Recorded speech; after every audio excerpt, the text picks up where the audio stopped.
Magla-blans tayo ng gulay ngayon. Meron tayong repolyo, ay broccoli dito, sorry.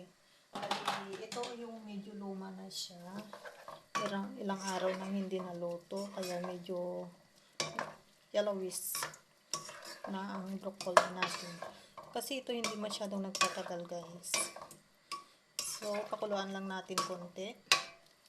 Painitan lang natin konti dito sa kawali para yung kulay niya ay titingkad. So, okay na to, guys. Naglagay pala ako ng asin dito sa kawali, sa tubig. So, hanguin natin. Hindi natin kailangang overcook ito. Yan.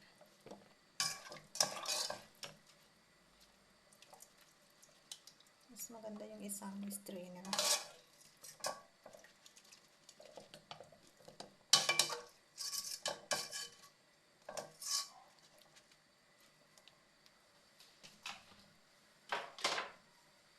Isunod ko na ang carrots.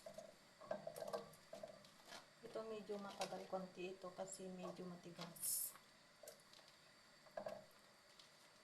Ayan. Pakuluan lang natin ito.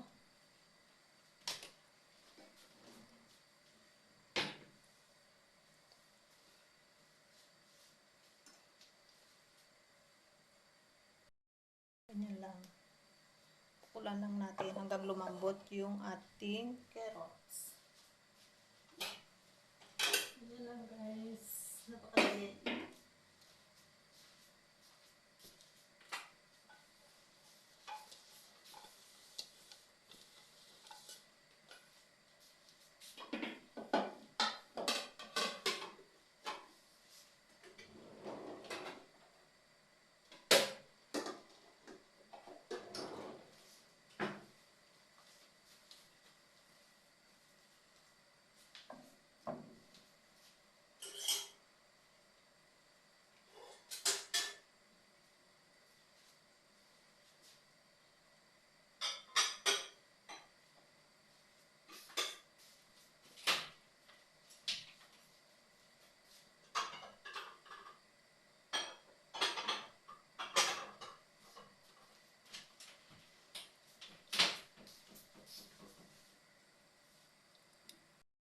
So, chinek ko na yung ating carrots. Medyo malambot na siya. Pag natin sobrang i-overcook ito, kaya hanguin na natin.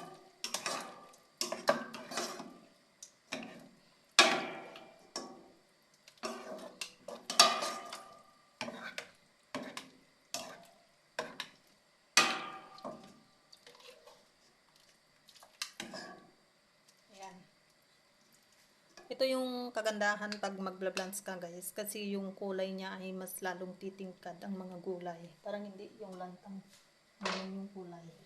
So, isunod ko ito. Napakadali lang to. Napakabilis lang to. Gaya ng broccoli. Parang painitan mo lang sa apoy kasi hindi kailangan overcook ito kasi hindi maganda pag i-overcook. Ayan, ganyan lang, guys. Napakabilis. Hanguin na natin, patayin natin apoy.